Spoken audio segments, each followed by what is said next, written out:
So, what's happening, everybody, and welcome back to Weekly Top 5's from Library Chess Productions. This one is an interesting one, folks. We're going over our top 5 most underrated movies since the year 2000. So, pretty self-explanatory. Underrated, I guess it can mean a multitude of things. It can basically mean, I guess, almost whatever we really want underrated to mean, whether it's from critical response or other fan response or what have you. And we've compiled our top 5 most underrated movies, in our opinions, since the year 2000. I'm going to kick things off this time around, and my number 5 most underrated movie since the year 2000 is Hobo with a Shotgun. damn. Now, this was a weird one to put on this list because it's not exactly a movie that got a lot of exposure. You know what I mean? Like, it got a pretty decent release, but it's not a movie that, like, it was not certainly not a AAA feature or anything like that. It's a relatively small movie that might be a little bit more important to the area of the world that we live in because it was mostly filmed around here and had some of the people from Trailer Park Boys were in the movie and stuff like that. And it's literally just a movie about a hobo whose name is Hobo. Yeah. And he may or may not have a shotgun. He may or may not have a shotgun. Spoilers, he has a shotgun. But why this is so underrated to me is that I think people would just look at this like it's just a big, like, not necessarily an exploitation film, but like this is just, okay, so this is just a genre film with like high violence and blah, blah, blah. But like, no, this is a movie that has a message behind it of, like, in a world gone crazy, like in a society gone crazy, the only way to fight crazy is with greater crazy. And that's what Hobo is. Hobo lives in a crazy world, and he responds to his crazy world with a boomstick, unlimited ammo, and even more craziness. And that's what I love about this movie so much, and I think there's messaging behind it that most people are probably going to miss out on if you've even heard of the movie at all. And that is why English. That is why it is underrated to me, and Hobo with a Shotgun is my number 5. Yeah, underrated can also mean overlooked. It really kind of depends on how you want to define underrated. And something that we pick, people might be like, well, that's not underrated in my group of friends. It's like, there's no real, like, scientific, mathematical way to break this down. So Exactly. Yeah. Here's our overall definition of underrated. It's whatever. Yeah. And Hobo is one of those overlooked movies. Which is kind of weird because, I mean, they had a fake trailer for it in Grindhouse. Right, yeah, so exactly. It got some eyes on it, but yeah, it was really good. Really violent. I like the scene where I think it's a woman giving a speech about how they're in his house. So, so we can at least they can at least respect it or something. Yeah, it's true. Because they're like on the streets, it's like, we're in his goddamn house. I thought that's great. That's a great line. Like, I don't know the exact line, but it was whatever line it was fantastic. So moving on to my number 5 is a movie called Revolver. Have you ever seen Revolver? I haven't. I've heard of it, but I haven't seen it. It was a Guy Ritchie flick that may or may not be seen as his worst one. I don't know. I didn't check that. Maybe King Arthur is seen as the worst one. But Revolver is not liked at all because some people call it really pretentious. I look at it as complex and an interesting and experimental direction for a good director who was known for things like Snatch and Lock, Stock and movies of that ilk. Mm-hmm. I wish I would have rewatched this, though, before, because I could have went into why it's complex, but truth be told, it was so many years ago, and there was so much going on, and you had to think about it, that I don't remember all the intricacies of it, but I do remember it might be my favorite Guy Ritchie movie, which is real weird, and that's probably why it's underrated, because, like, I like it so much, and people didn't, like it that much, so my number 5 is Revolver. And that's kind of a weird balancing act to have because I think you have certain movies that, like, we like a whole bunch and are almost, like, universally hated. And it's like, well, does that make this movie underrated or does that make this movie a guilty pleasure, which is an entirely different list. My number 4 most underrated movie since the year 2000 is going to be a weird one. It's one that you're going to know because it got a wide enough release that it's a movie that you're, it's just a movie that you're going to know as soon as I mention it. But it's going to seem like really weird to be on a list like this, but I think it's underrated in a very specific way. My number 4 is Walk Hard, the Dewey Cox story. The reason that I think this movie is like almost criminally underrated, and it's not because John C. Reilly is so amazing in it. I mean, he's really good as that character, but I mean, John C. Reilly's a funny guy. It's because it's spoof and satire done so immaculately, and it's like, that's how I felt like the second that I got out of that movie is like, that's a good spoof. Like, that's a great spoof. And that's why I think it's so underrated, because I think people think that like spoof and satire is like, they're almost dirty words now, because it's like, oh, this is a spoof of this, and it's like, but it's so lazy. It's like people think like spoof is like Sacha Baron Cohen and stuff, and it's like, With something like this, it's spoof and satire done so perfectly well. Not necessarily satire, but spoof for sure. Done so immaculately well of like Walk Tall when they were, or not Walk Tall, yeah. It's the spoof of that kind of movie, like the musical biopics, and the humor in it is so good. It's probably the funniest that John C. Reilly has ever been, and I include Step Brothers in that. I think it's John C. Reilly's best movie. It's one of the best spoofs that I can recall since this length of time. So that's my number 4, is the Dewey Cox story. Alright, so since I didn't see that, we'll move on to my number 4, which is The Purge Anarchy. Okay. I don't think that the Purge movies are hated by any means. I know some people on like my Facebook and whatnot that really enjoy it. Critical reception and all that stuff that I was talking about earlier is decent, but not great. I feel like most people think The Purge, like many series or trilogies or whatever, went like this and got... I think the impression is that it got progressively worse as it's gone on. Maybe. Which I know you find is the opposite. I feel it's the opposite. Well, sort of. Because Purge Anarchy is the best one. Mm-hmm. And the so one maybe like even and then boop. Yeah, then the one that came after, I think that was election year, was also really good, but it didn't hit me quite as much as Anarchy. Because while it's decently received, I love it. And I don't love the first one. I think the first one a cool idea. It was more of a horror take on it, and it kind of worked, but then it lost me a little bit. Whereas with the second and third one, it just went crazy. Action movie, Escape from New York meets The Warriors. There's a guy that's basically the Punisher in there. And it just became this silly, over-the-top thing. And I don't know if it's still trying to be a horror movie. I don't think it is. Mm-hmm. And if it is, it's failing miserably. Right. But I'm not taking them as such anymore. I'm taking them as just these ridiculous action movies with a horror setup. Mm.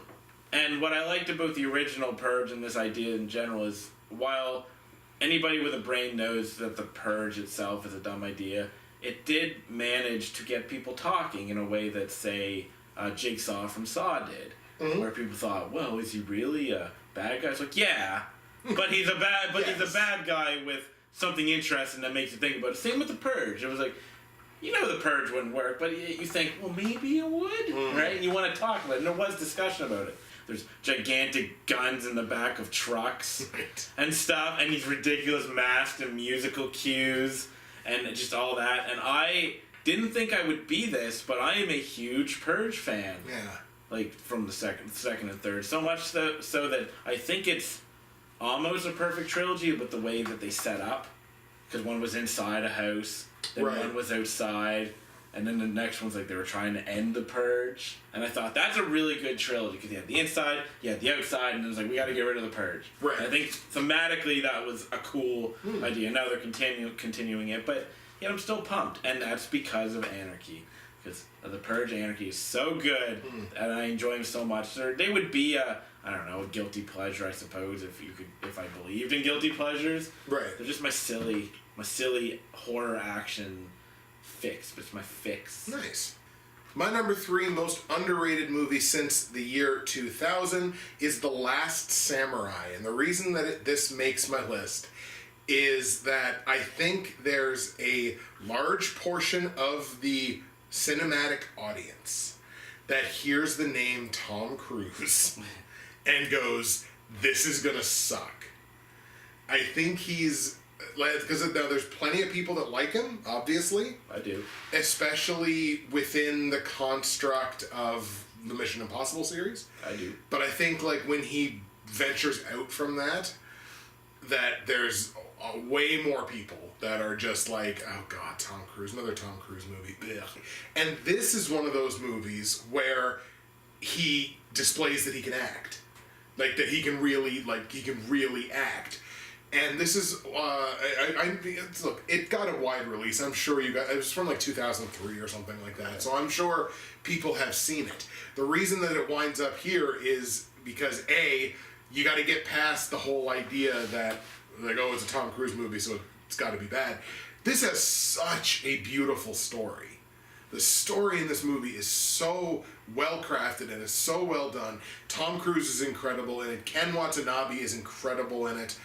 And just the entire arc of that character and the other characters and the way that it displays that culture of Japan in that time, like in that time period, I feel like everything about that movie is immaculate, and that's why I think it's incredibly underrated, and that's my number 3. You know what is immaculate about that movie? Something I just learned a few weeks ago. What's that? There's a scene where an extra gets kicked in the balls by a horse. Oh, really? And it's still, and they kept it. You see the horse roll up, and it kicks this dude in the nuts, and he goes, oh, and he goes back, and he stays standing. Wow. He stood standing. He just got kicked in the balls by a horse. Wow. I just learned that like a couple weeks ago. Oh, that's, wow. It's so funny. Besides that, the movie's okay. True. And Tom Cruise got paid $20 million for that movie, and he didn't take a dime of it. He turned around and he donated it all. Oh, did he? Yeah. I didn't know that. $20 million, and just like, nah, see ya. Well, I remember enjoying The Last Samurai. I don't love it, but I enjoyed it. I enjoyed it. So for my number 3, we are going to the sci-fi / religious realm. Ooh. With a movie called Knowing with Nicolas Cage. Oh, yes. I don't understand why this movie is so hated. Because Nicolas Cage. Nicolas Cage, and maybe because it tackles religious themes. I'm going to lay it out here. Right. There's a lot of shit Christian movies. Definitely. That get caught up too much on the message and don't have a plot. I and agree. It's like, God will do this, right? And they suck. They're terrible. Then they're released every year. But Knowing is not that. Like, sure, it leans pretty heavy into religious imagery, but it's a smart movie. It's got a message. It's got that excellent airplane scene. Right. It's beautiful. Yeah. I watched it and I felt so alone because I loved it so much until I read Roger Ebert's review, and I'm like, someone else, because he adored that movie. Right. And I was like, finally, someone else. And not just someone else, like the guy. Yeah. Knowing is my number 3. I just think that it got so shit on, and I don't like that. I remember you and I watched that together. Yeah. Was that the first time we both saw it, or had you seen it before and you were like... I don't know. Actually, I don't know. But I remember we watched it upstairs, up there, years and years and years ago. And we watched it and we were both like, that was a really good movie, but like you were all about that. Yeah, it does it for me. Absolutely. Because I think religious imagery, whether it's Christian or any other religion, can be used really well, because there is a lot of powerful imagery and themes in any religious text or work. And I think that Alex Proyas, who I think is even an underrated director at this point because he's made some turds lately, but he also made stuff like The Crow. But I think that that's Proyas' best. My number 2 most underrated movie since the year 2000 is actually one that I feel weird about being on a list, and it may not actually fit. But we're going to go with it anyway because I don't think it gets the love that it deserves. So that's the way that I'm going to phrase this. So my number 2 is Cloverfield. And part of it is because I feel like that franchise now, with what they've done with it, has it jumped the shark? Yeah, people are forgetting that Cloverfield is excellent. Right. Like that first Cloverfield movie. And it's not just because of the marketing campaign, which was incredible. it's not just because no one was fatigued of handycam whatever yet, because this was done in a way that, well, it was done early, like it was like kind of at the outset of that style, aside from like Blair Witch Project and stuff like that. We weren't fatigued with that style yet, and it's done in a way that doesn't feel cheap and phony and stupid. What Cloverfield did was basically gave you, like I said, an incredible marketing campaign, filmed in an interesting way for the time, and I feel is nigh on a perfect monster movie. Yeah. Because for the vast majority of that movie, you only really get glimpses of what the monster is. Because it's not like a Godzilla movie where we already know what Godzilla looks like. Yeah. There's no reason to conceal, what's Godzilla? Like, we know what Godzilla looks like. But, like, Cloverfield was this new and unique thing, and there was so much mystery about it when that first movie originally came out. And I just don't feel like it gets the credit, or either credit for being as good of a movie as it is, just as a movie from start to finish. It's an excellent movie. It's probably one of my favorite, if not my favorite, monster movies ever. So Cloverfield is my number 2 most underrated movie since the year 2000, because people like it, not enough people love it. Yeah, and I'm in the camp that loves it. I don't even think you see the monster till right at the end. You don't see the monster's face. Like that last scene where it's like right over, like whoa. And you see shots of like its body and like stuff around corners, and you see the majority of it. But yeah, that last shot when it's just looking down in the camera. That's so brilliant. And you're like, at the end, it's like, oh my god, we finally see it, and then you just get eaten. It's like, you're done. I always bring this up with Cloverfield, and I don't actually know if it's true, so if anybody's watching this, can you hear me? But the theory that I read about the monster itself was that it was a baby, and part of the reason that it was terrorizing everything is because it was like a baby dropped into this unknown environment, so it started going crazy. I don't know if that's true, but if it is... Because I don't think it explicitly states it in the movie. I don't think it... See, I'm not sure. I'd have to rewatch. Yeah, I can't remember with this in mind. I just remember reading that theory or whatever after I saw the movie. Mm-hmm. And I think that's so good. Because it adds some real depth and actually some like sympathy for the monster. Because it's a big monster destroying things. But any animal that could do that would do that. And, you know, and if we as babies... had that kind of power, then we would do the same thing. If you're a baby and you were tough, you'd probably destroy things too. Yeah, absolutely. If you were dropped, I don't know what this stuff is. Look, we do that to creatures smaller than us all the time. Yeah. All right, my number 2 was chosen because, surprise, it's underrated. My number 2 is Spring Breakers. Now, again, heavy consideration. Not horribly received in general. Mm-hmm. From the people that I've seen talk about it, it's been very hit or miss though. Like our friend Tyler, I think really liked it, but then I read somebody in a Facebook thread being like, I hate this movie, so I guess it's underrated because I love it so much, so that I think it's a 10 out of 10. What people don't understand about Spring Breakers, or some people don't understand about Spring Breakers, and some people do understand but don't care, is that it's intentionally dumb. And not in like a silly, over-the-top way with no substance. It is... Harmony Korine literally came out and said, I wanted to make a pop song in a movie. And he did. He succeeded admirably because it's pretty, it's ridiculous, it's shallow, but like intentionally shallow, which some people are like, well, that doesn't make it good. But it does when he wanted to reflect a pop song, but still made it entertaining. Yeah. It wasn't just, here's my message. He wasn't even... criticizing it. He was just saying this is what American pop music is. And except I made a movie with transition scenes, had gunshots. Yeah. Which was awesome. And Franco, dare we say his name, as Alien, an awesome performance. Yeah. His monologue, look at all my shit, is amazing. Look at all my shit. Look at all my shit. I got Scarface on repeat. Scarface on repeat. Not to go on too long about it, it's ridiculous in all the right ways. Right. Absolutely. And I wrote a gigantic blog post for him quite a while ago about that movie. Matter of fact, I think that blog post still exists, so I'm going to find that blog post, and I'm going to link it in the description below. You should go read that, because it's really good. Spring Break forever. I love it. It's so, like it's the only movie that's come out where I've seriously been like, do I like this more than Gummo?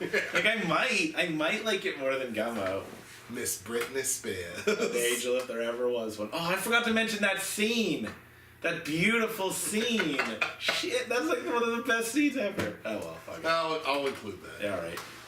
My number one most underrated movie since the year 2000 is, he got spoiled on it because he just happened to be looking and saw what number one was written on my paper, but that's fine. It's Chloe, and this is another one that I kind of struggled with, like, is this just a guilty pleasure, or do I think this is underrated? No, I think this is legitimately underrated, because I can understand why some people didn't like it. Some people thought it was like one of Liam Neeson's weakest performances. Some people don't like Amanda Seyfried, just kind of like the Tom Cruise thing, but not nearly as vitriolic. Some people just don't like Amanda Seyfried.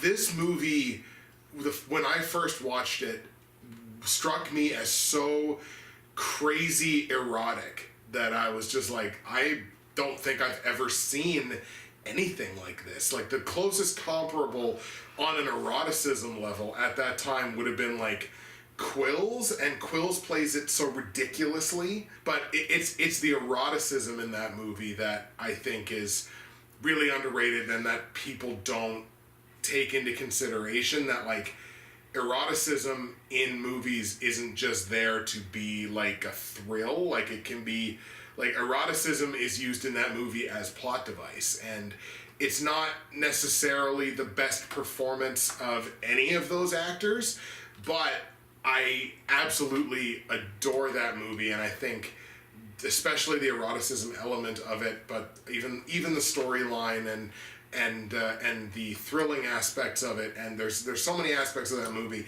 that I think people just don't take into account. So that's why Chloe is my number one most underrated movie since the year 2000, and a lot of people did not like that movie. I didn't love it, I didn't hate it. But I'll tell you one thing. Post 50 Shades, I would gladly take Chloe. Yeah.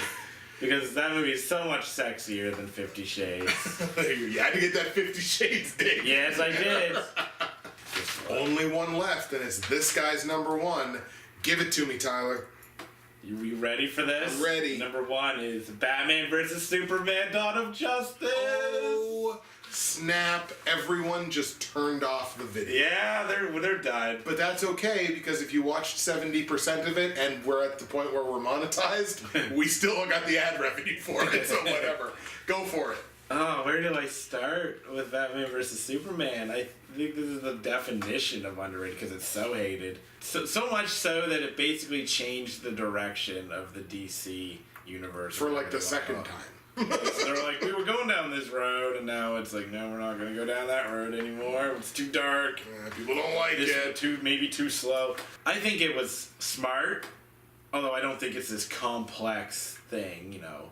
I think it has more brains than most MCU movies. Most, not all. But it was because it dealt with heavy themes of man versus God and religion and all that, which is more than a lot of them can say. And there's the argument of that they don't do it well, but I think they do it well enough. Then the best Batman that we've ever seen, because he was really like a comic book character. I like this Superman, but that's because I'm not a Superman guy, and people like to say, well, this isn't the Boy Scout Superman, and it isn't. What I found interesting about this Superman is that A, he was a pretty new Superman, first of all, and B, if Superman appeared today, he would probably be a little hesitant and confused as well, because you would have lots of people, not everyone's going to be like, ooh, look, there's Superman. Like, he's so great. They'd be like, this is scary. Yeah. This is God, like, right here. So I look at it like that. I look at the intention of it. And sure, it is not the Superman that people wanted. I feel like they were building to it. I felt like Man of Steel 2 would be that Superman. They could have probably waited to do the whole Batman versus Superman thing. They could have maybe done a Batman movie first, and that would have made sense. The order in which they do these movies was a little weird, but just as a movie, I think the action sequences are good. I thought the CGI was good, but people seem to hate DC CGI. Oh yeah, across the board. There's things I don't especially love about some of the choices they made. Lex Luthor, I, like many others, kind of wanted to see the big bulky Lex. Mm-hmm. But at the same time, he was still a fun character, even as he was. He just wasn't the Lex Luthor that a lot of people wanted. And that, I can understand being upset by it, but I still thought it was good. Now, if he would have played that character and not been entertaining and been really crappy, then I would have had a serious issue. But I was able to be like, well, it's not quite the Lex Luthor I want. But you know what? He was still cool. Yeah. And plus, it's an expanded universe, so it's not like that can't still happen, right? Yeah. Everything is still on the table. Yeah. But within the context of that movie, right? Yeah, so I think that's one of the great superhero movies, and really one of the great movies because I love it so much. Not to the point of like favorite movies of all time, but second tier. Like, easily. I can feel the thumbs down. Yeah, I'm sorry. I can feel it in my bones. You wanted to make money off this channel like I did, and I just butchered that. Well, there goes. It was bye, subscribers. All right, folks, that is going to do it for another episode of Weekly Top 5's. Like, comment, subscribe, follow us down here, and we'll see you next week.